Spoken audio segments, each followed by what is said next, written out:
And hello again, we are back. So we will continue our MTT night today. Now I got these Sunday storms that should be quite interesting. There's still plenty of stack depth left, and then there's the tournament number 1 billion. And then there are some hottest tournaments. Tournaments at the background, hottest or biggest or whatever. Then there are, on the top left, there are going to be some 180 mens.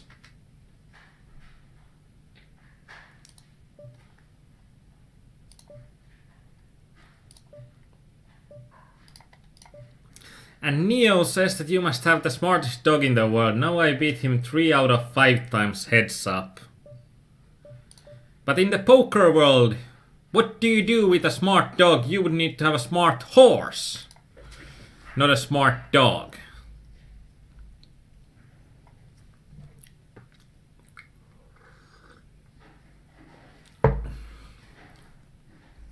And I did refill my cup of coffee, so coffee is the elixir that keeps a grinder going.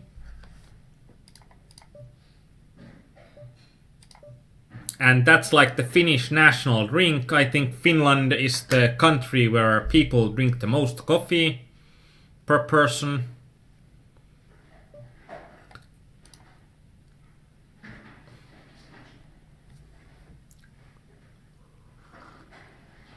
And Neo, if we are going to bad poker jokes, if you are going to teach a dog to play poker, make sure it's a big dog, so he'll never be the underdog.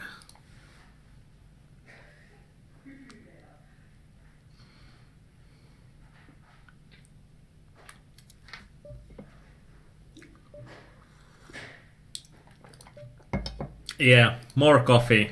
Definitely more coffee.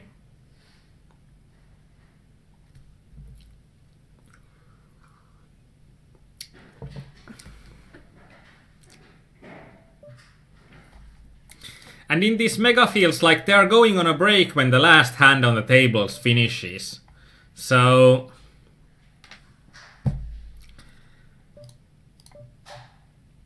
it's now like something 4 minutes over and the tournaments are still on a break, so but that's only because they are having so many tables, and the last table that will finish, it's always going to take a lot of time.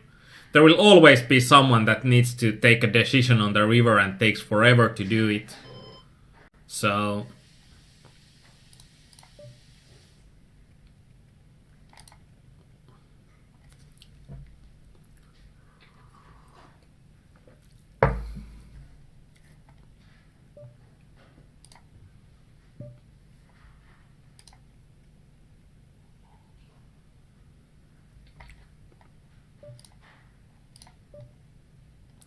I wonder what that means, that I'm having HUDs that have no player stats. I think that means something bad.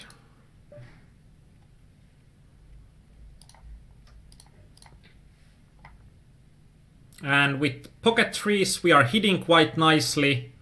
There is one lucky bronze star that calls and has a huge stack, so we should have some fun with this hand. Value bet. I'm probably... And he almost shoves, so I'm going to finish it and shove, and that's also a hand that I want to watch. King 3. So he had like 2 kings as outs when we got it in on the turn, so pretty good for me.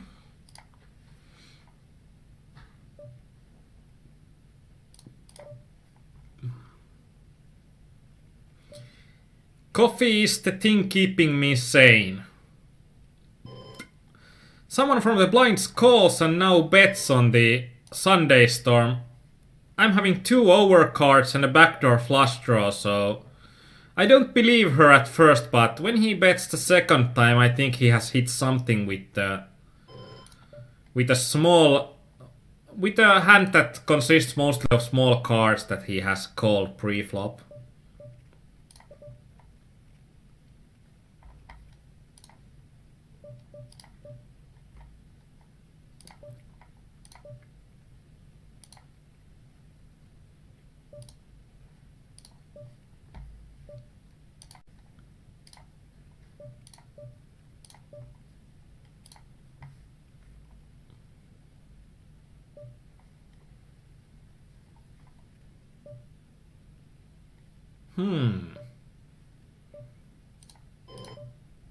This actually turns into a shove. It would have been easier if this guy that limps isn't going to be all in and taking... And I'd need to first beat him before I get any of the money out of these players. If he would have folded, this would be an easy shove, but now it becomes a bit more difficult.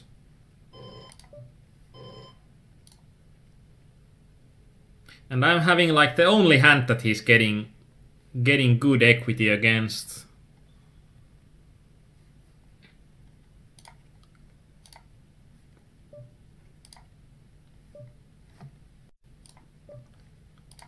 Let's try to restart the import on Poker Tracker. And let's see if that works out.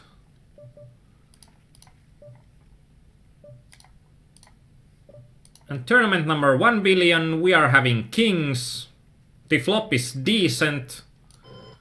It's pretty dry, so we are still likely ahead with our kings.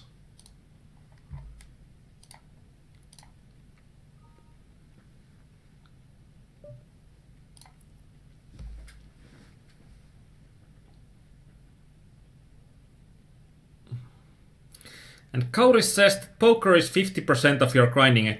Now the woman Vienna shoves and I'm having ace king, so I can't believe that she would have a better hand. But she had.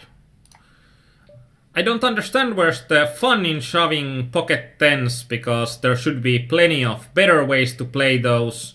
Especially as she's effectively something like 40 something big blinds deep.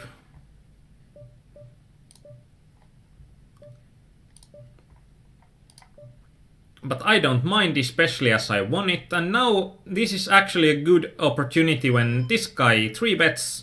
There's only one caller, so we can just ship it and we will make money on that hand. I'm pretty certain of it. And there's ace queen and 5-6 off. I wonder what the ace king calls for. Ace queen. But those are like, I see people cursing on when other players are playing badly and then they are winning.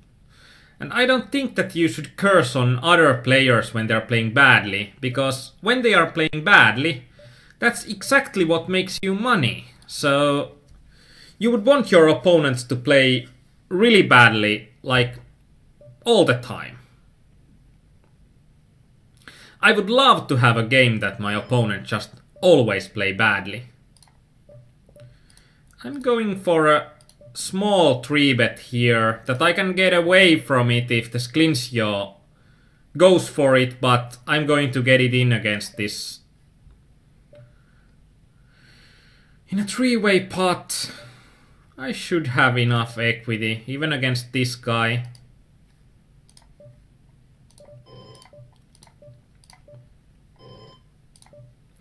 And then both of these guys are having pocket pairs.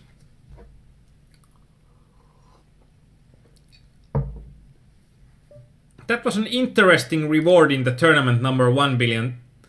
They gave out 50 $1 Spin and Go tickets.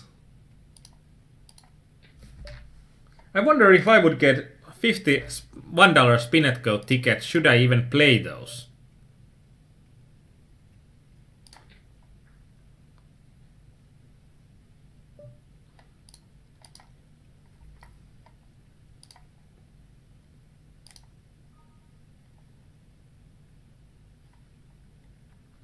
And I think when the next tournaments open, the next 180 men's open, then we are having then we are having enough tables for tonight.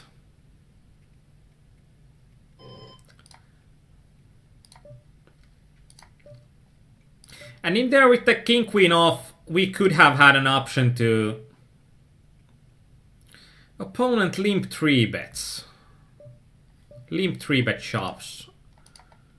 I actually probably should have called that, but I didn't notice that I have no time bank on that table. Which is quite crappy that when you don't have time bank on one table, and with the second nut flush draw in a 3-way pot, I think that it's going to be... And with the king queen off, I think that even though I have an opportunity to 3-bet small, I have an opportunity to 3-bet shove. I think that calling is probably the best equity move there, because I get to play the hand in position. And also if the blinds behind me wake up with a monster, I can still get away from the hand. Which is a lot harder if I 3-bet myself there. But so I need to now know what the table is that I have about no time bank balance. This is one of the things that make it a bit harder to multi-table a lot of 180 mans and multi-table a lot of 180 mans and like other MTTs, because the time to act in a regular MTT is higher than the time to act in 180 man. So when you are taking your time in some other table making a decision, you might still go for, or you might be close to timing out on one of the other tables.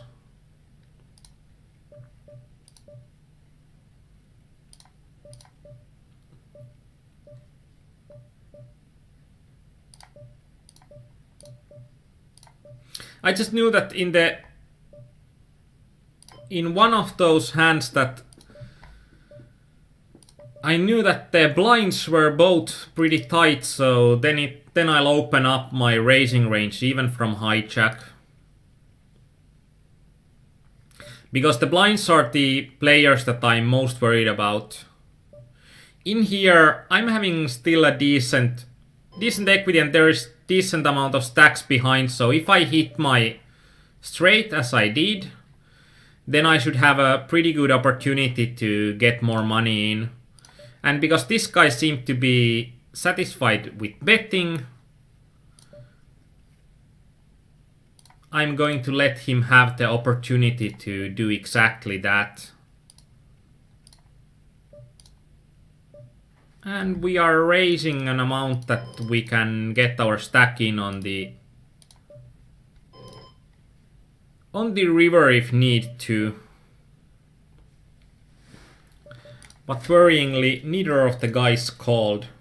It's just when he bets, but he bet another barrel that was really small. And then I didn't get as much in as I thought I would be getting in the Sunday Storm.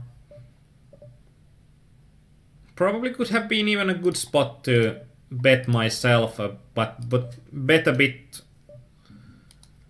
stronger on the turn.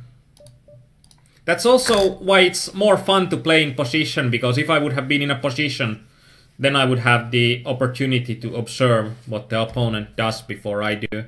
But if I let him bet the turn and then I'm going to call the small bet, and on the river I'm still without position on him and he can take the free showdown if he likes to. So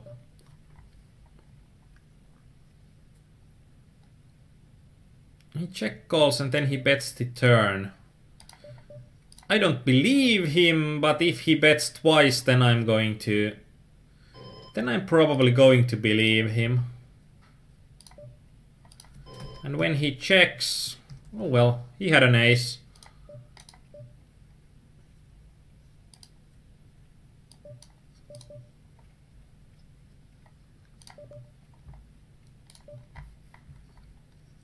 I will be inclined to defend a lot against the general opponents.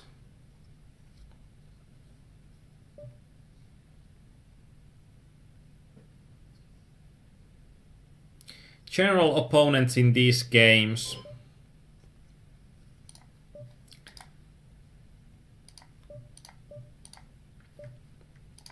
And on the 5-5-10 board, I could have gone for check raise or even check call and then see how the turn goes. And if he stops on the turn, then bet the river pretty much all the time.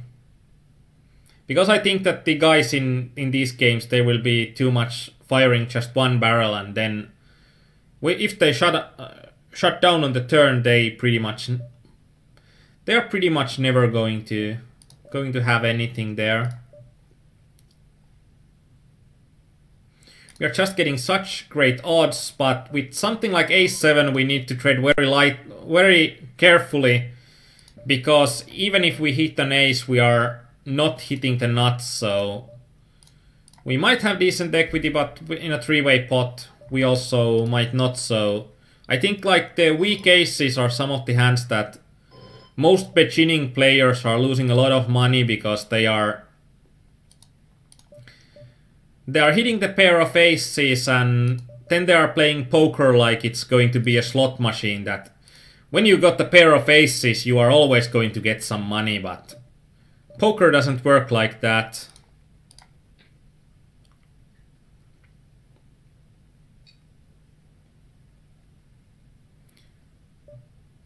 Weird noise coming from the background.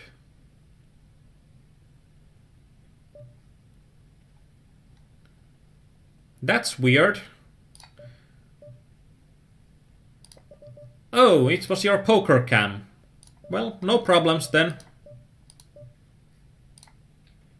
Very nice to have an opponent to 3-bet, and that was sensible 3-bet with 8s, but when your opponent has aces, it's pretty easy to play the hand after that.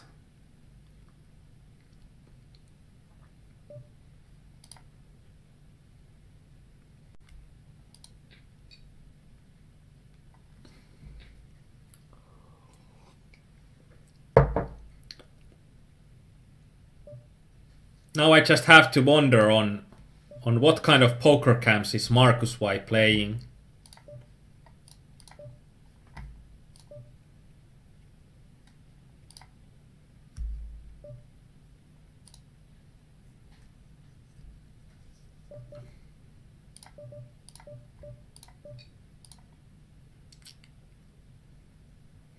But I also started listening on that the microphone shouldn't take any other noises around, and usually it doesn't.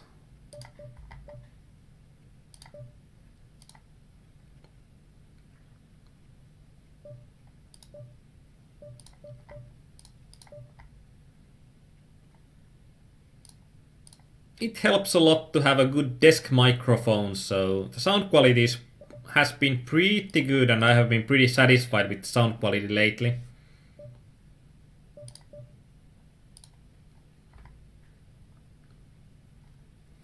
But so now we are back to 15 tables, and then I'm wondering on what to do.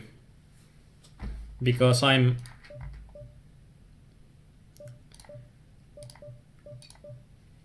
getting slightly bored because it's going so slow, and that's pretty much what we hope for with Ace-9 suited. I didn't bet the Ace-9 suited because it's not the nutty hand, and it benefits a lot of seeing the flop, and on the flop we pretty much know how much the hand is worth.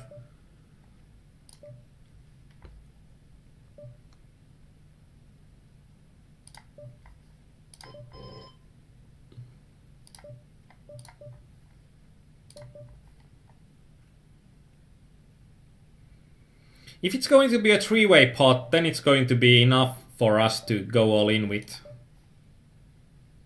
a nut flush draw.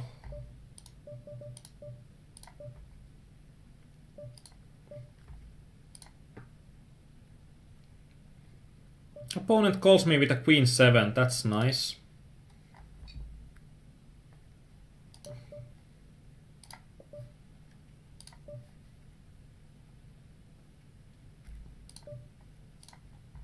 Yeah, the poker cam tables, they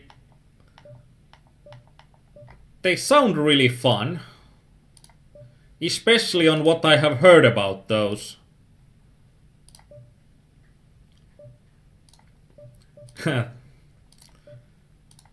That needs to be a Finnish nick.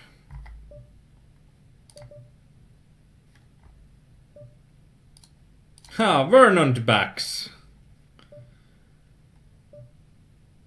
And I know that he's not following the stream.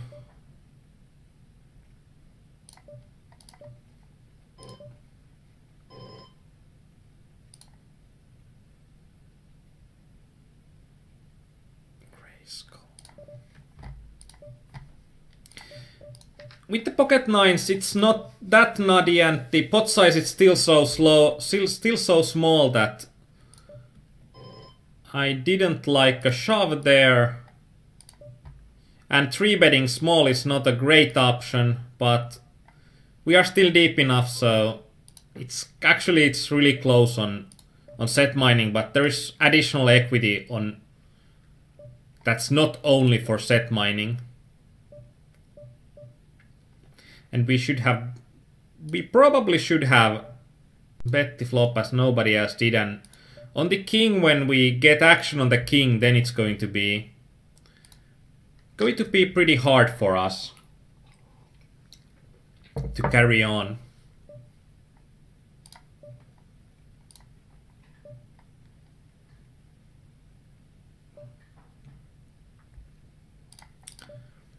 Actually, without antes, this isn't a good shove, so...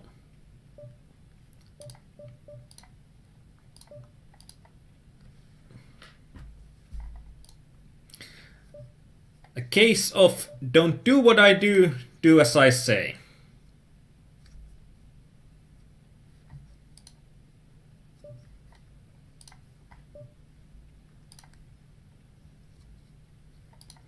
Actually, when I know that Vernon backs is on that table, I'm going to move the tournament number 1 billion to other screen.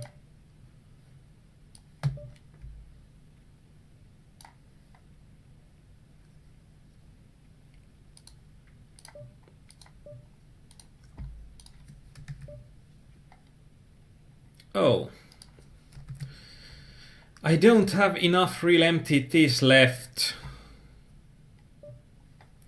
And in this hottest $75 turbo, and let's keep this Sunday Storm there as well, to not mess up with the placement anymore, any more than we already have. And Dubfire seems to be an aggressive reggae looking player on just 10 hands. South for 800 chips. We need 40% equity. We are going to get it with a king 9 off.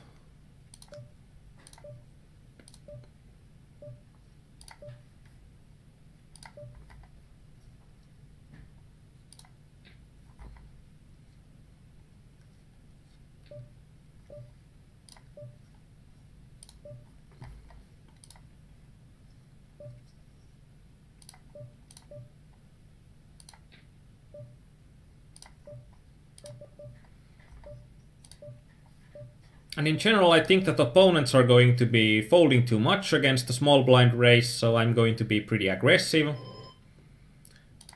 in these situations.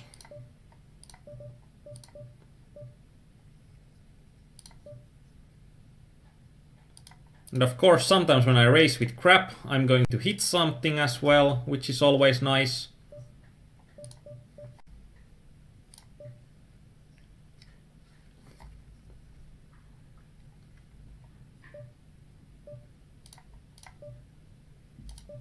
Probably should have bet a bit bigger on the turn, so I could have had a good stack to shove on the river. But my opponent does the shoving with ace-8. That was a bluff.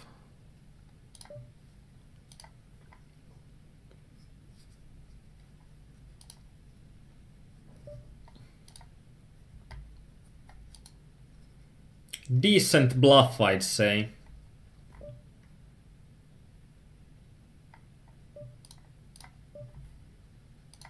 Trying to steal the pot as both of the opponents check. In this situation, I just looked at this Pipper guy has been really aggressive. So I think that his range is going to be really wide in that situation. And going from there, going for Terra, I think that calling is going to be pretty much the best option, and then trying to outplay the opponents in position.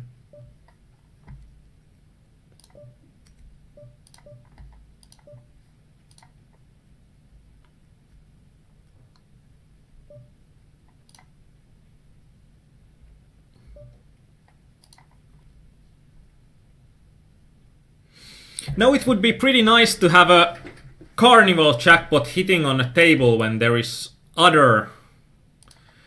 another PokerEye member on the same table. But right now I have played about all of these hottest carnival tournaments that have started in the near of the coaching starting time. And I have got nothing of extra value out of those.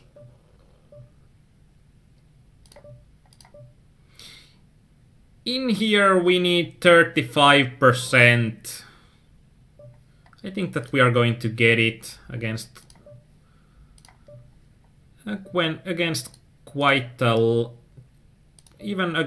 a tight range.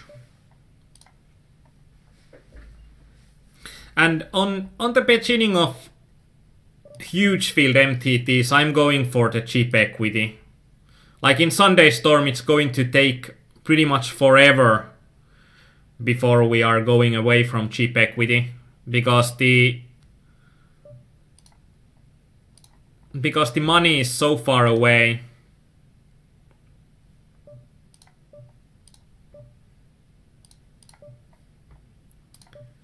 The money finishes are so far away.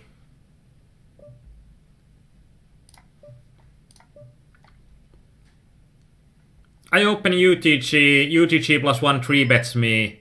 Even though I wouldn't require that much equity in this hand, it's still going to be, I'm going to be only against the better ace, or I'd say pocket nines or better. So I don't have enough equity, even though I don't require a lot of equity. I just don't have enough equity, so then it's going to be an easy fold.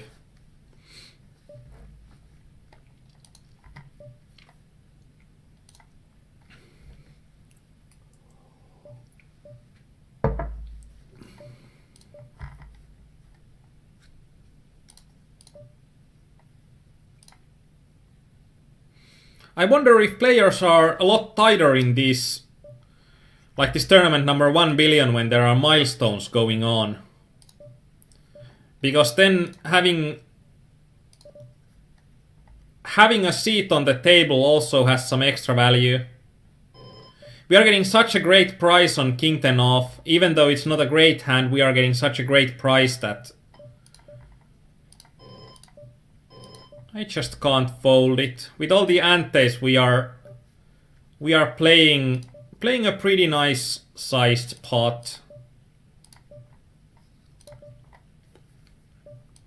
Without an ace, I would have carried on in the pot, but with ace and a king, and the original raiser is the one doing betting, and there is one doing the calling.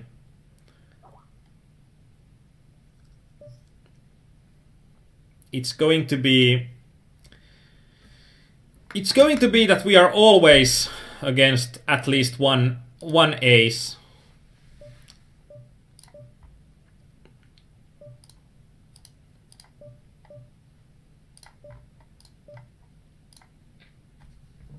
And if you have anything to ask on any hand, please use our PokerEyemania.com chat there. So you can ask there, and I think you can even get some answers. Because now it's harder to... Also, only because this is an under the gun open. If I had 7-6 suited with a lot more going for it. I could have defended it, but 7-6 suited, I think it's going to be... I'm going to be too far behind from my opponent. Pre-flop, when my opponent opens UTG, it's going to be tops a 10% range. 7-6 off, I'm so far behind that kind of a range, so just fold there.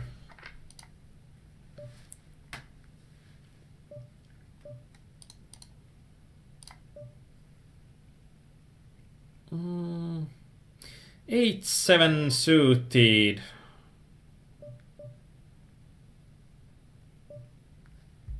That's going to be close. With antes, I think it's going to be okay. And I think that's also something that most MTT players are doing wrong, that they don't know the equities on different hands, and they might be shoving close to a correct percentage, but how their ranges will look is going to be pretty far away from optimal.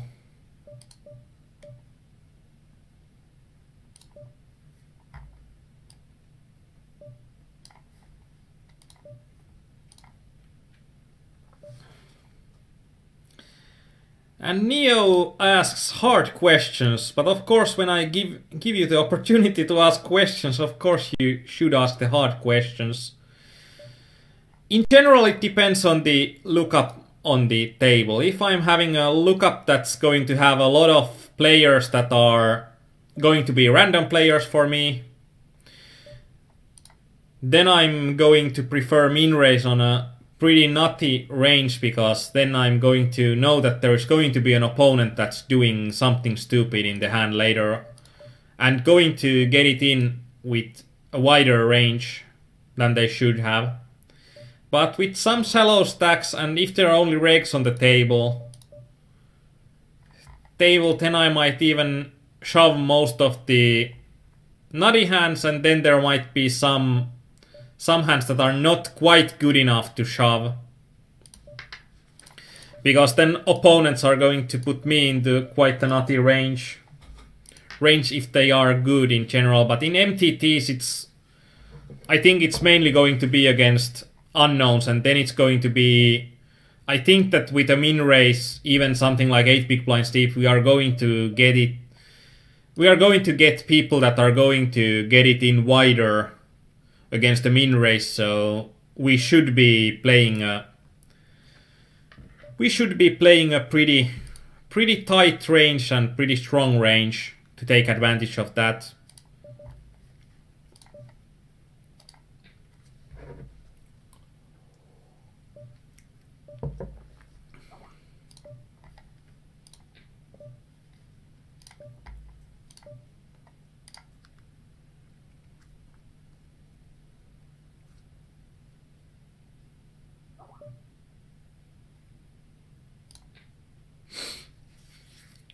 It's interesting that we are third in chips, and there is like 2 chip stacks that are pretty close to us in our table, so this isn't the best table for us. I would like to have just small stacks and a stack that I could abuse, and when I complained about the table, then I got like one of the 2 bigger stacks than me on the table, so... Careful what you ask for. Careful what you ask for.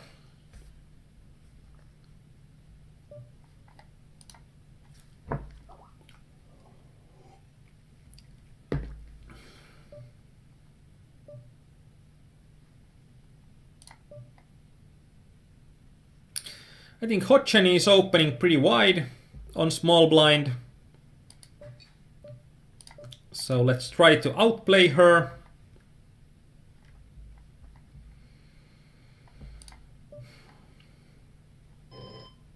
I think he's going to be betting quite wide on those kind of boards, and I think he's going to be shutting down on the turn decent amount of the time.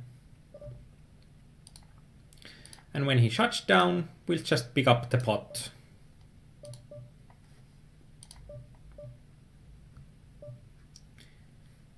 if it works, then it's a perfect example of the power of position. And if we don't, then just, well, sometimes shit happens.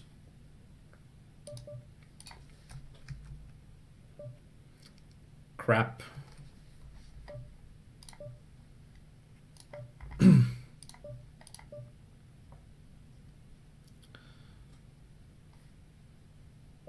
And I hope that we could use our position, and now that when the opponent check calls and bets the river, when we are having exactly nothing, it's going to be a pretty hard situation. In general, I'd say that opponents are going to fold too much when they're checking on the turn. And in here, when we called pre-flop, there are some higher pocket pairs that will be raise bet bet. There are some bluffs as well. There shouldn't be that many bluffs because, or like there needn't be that many bluffs because of stack size that's left is so small.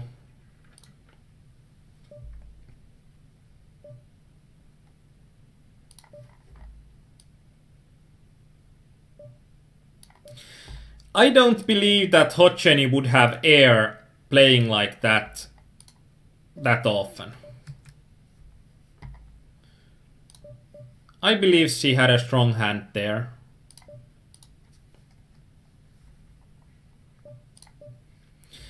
And now we are having only 2 of these MTTs left, and there's the one MTT that I don't want to get on screen because there is one of our members.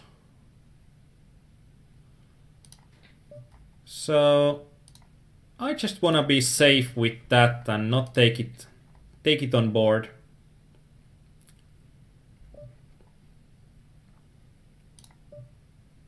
And I don't have that many tables on, or that many hands on Hodgeny. So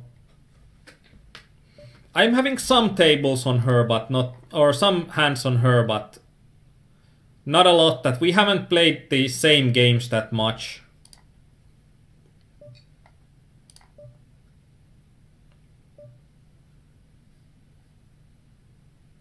Yeah, on that board it might be a reaction against floats because there should be some floats, or there should be plenty of floats on my side.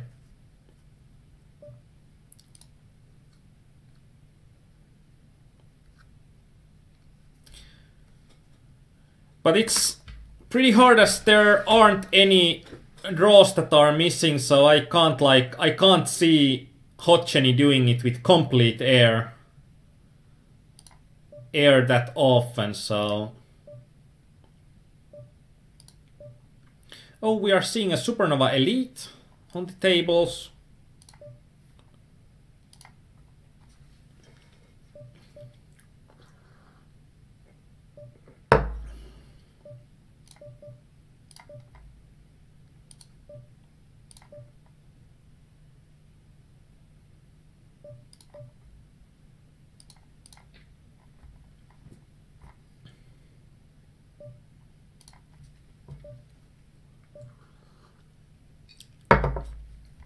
And Paisley, how are the games? I think the games are good. It's Sunday and there are plenty of Sunday players on these tables.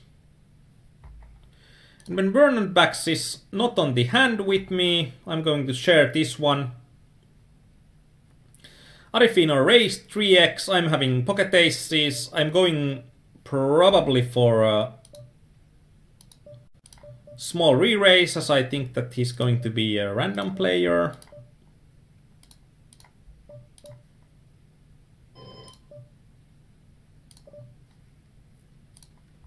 And I think this is going to be the best way to get more money in. But we couldn't get more money in, so let's return the table back.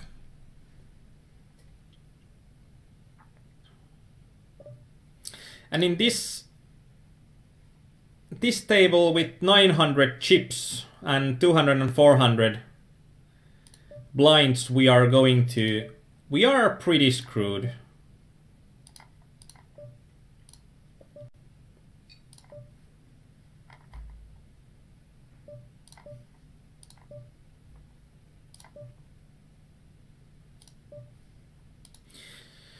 And I could call with aces on that spot. I think that just a small re-raise against the Fissure player is going to be more effective in getting more of the stacks in, and then I'll need only two streets of betting off to get the rest in on the flop.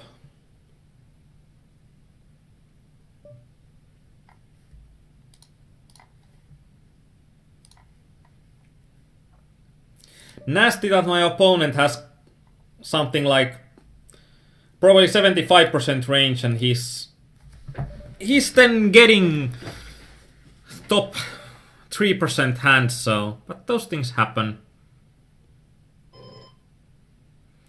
Here it's 7 big blind and it's practically a shove. With a suited hand it would be pretty easy to just go for it, but with an unsuited hand I don't think that. And 4-5 suited. Oh well. That was a bit of a surprise. Surprised to see.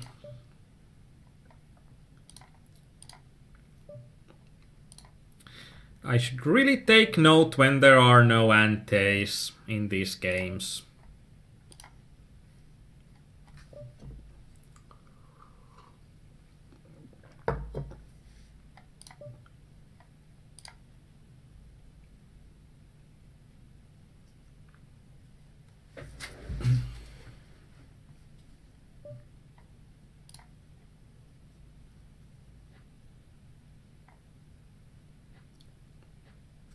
But I think that when there is a big promotion like there has now been on the for the carnival of tournaments, I think these are the best times to play MTTs. That the MTTs are going to be at their softest, especially those games that are part of the promotion.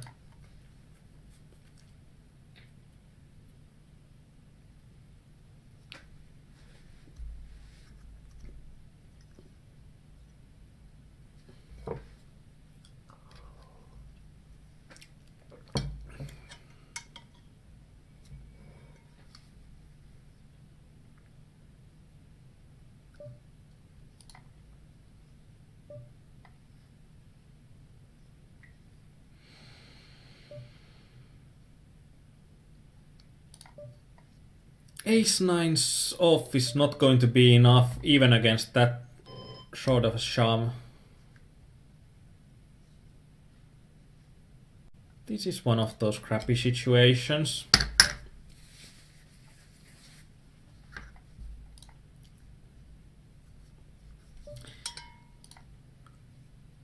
It's something that it's really hard to... It's like really hard to fold.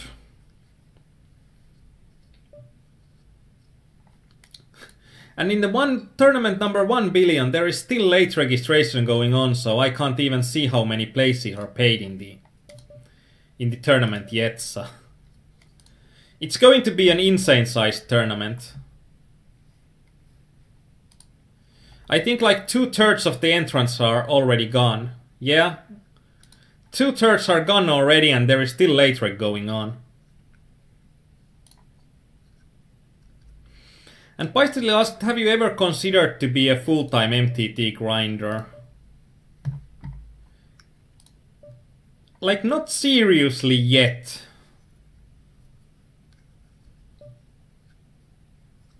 I considered it a while ago when the hyper sit and goes got like really bad.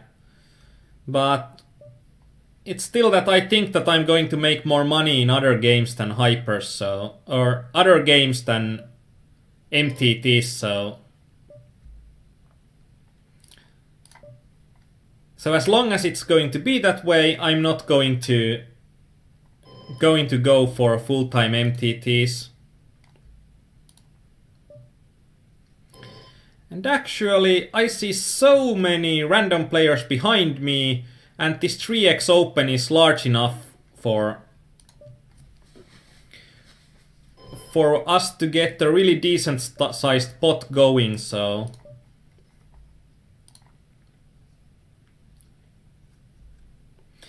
Yeah, at the moment 4.2k are getting paid, so...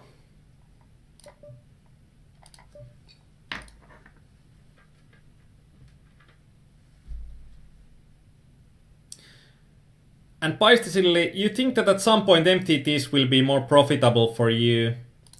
Yeah, I know that sometimes, and we are getting 4-way pot, and the opponent folded for only 900 bucks more. That's insane. Insane to bet fold. He bets 3000, when I raise him 3900, he folds on the flop. So...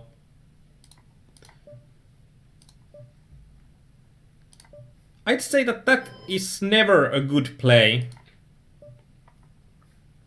Hey, we can get the tournament number 1 billion back. Because I'm not at the same table as Vernon Backs anymore.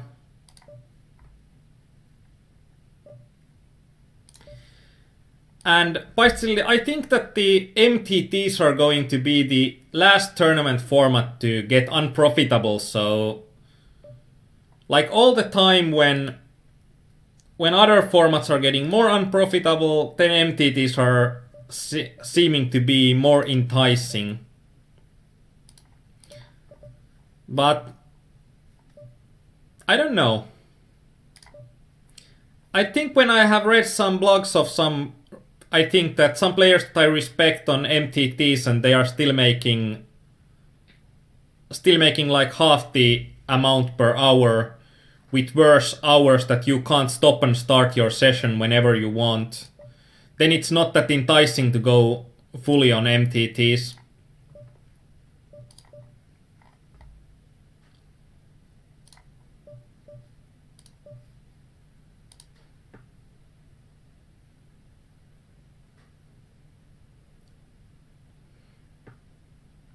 And Neo said that fold and first time you get emotional.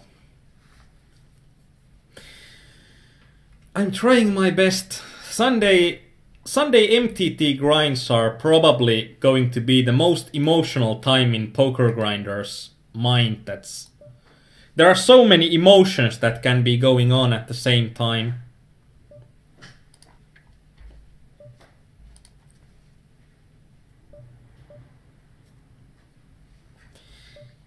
He's at the edge of the odds that I'm getting here, and I think that if I call and if I hit the flush, I'm going to... Flush or a straight, I'm going to get his stack, and I hit both, but not at the same time, so... Let's just chip it and hope for my opponent not to have it. Not to have a better flush, and... Implied odds didn't work this time because my opponent found a fold.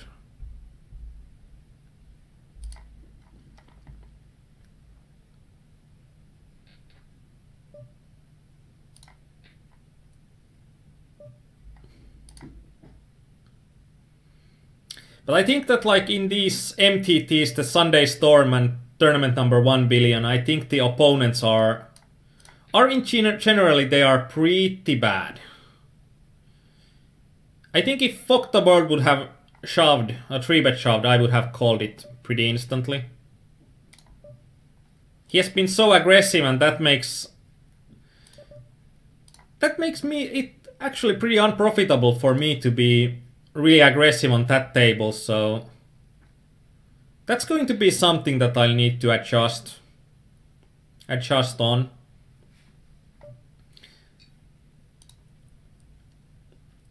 Fish, be afraid of polar bears.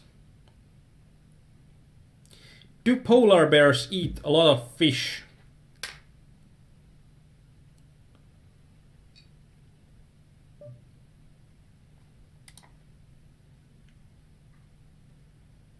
And Neo says that Stars Helpers have bluff equity percentage. What do you think about that stat? This is actually pretty pretty amazing. I'm having a... Here someone mean 3 bets. I think that they are going to have it pretty often. I'm having an ICM situation on 180 man, because in general, if this would have been like 45 players remaining, I would have called the Bengt Kassler. But at that point, it just doesn't make that much sense when we are one step away from the money, and the money jump it's not great, but it's sizable, so it's just more profitable to wait for the money jump.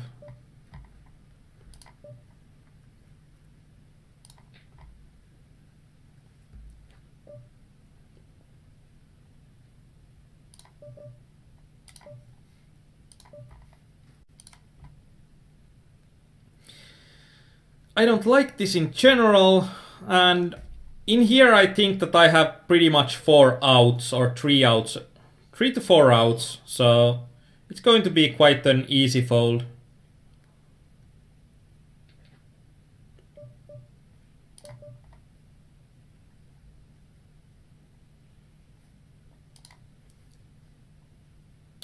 Yeah, runner flush.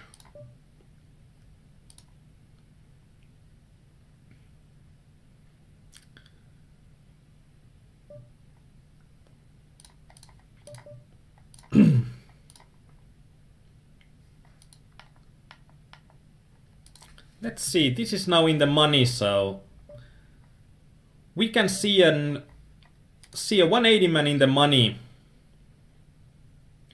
And Death Crystal busted in that 1 billion tourney. Damn. How long in this tournament there will be those...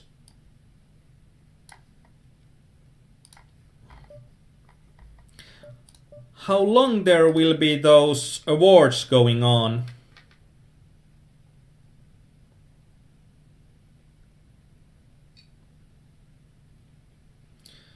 Basically, it pays between, or it pays about $750, so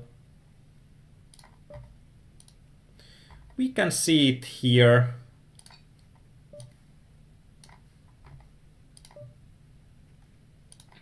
$743 and $495 for the second place.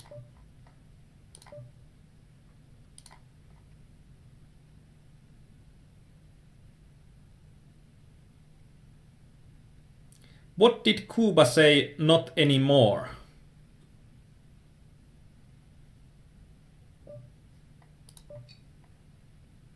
First 2.5 hours, okay.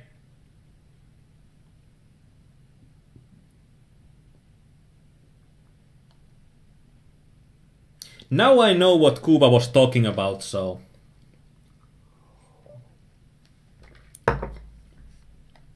So didn't luckbox on those milestones.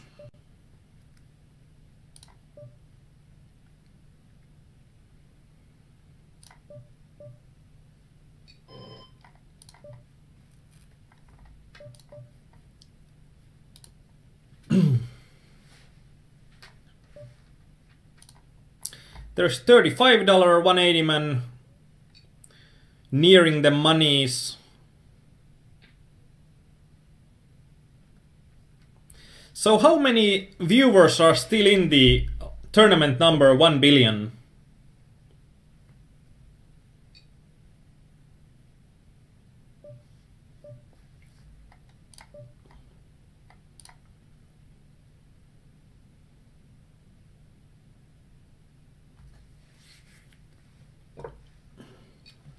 There's going to be a break. A break for my weary bones. So we are going to take a 5-minute break, and we are going to be back when the tables come back.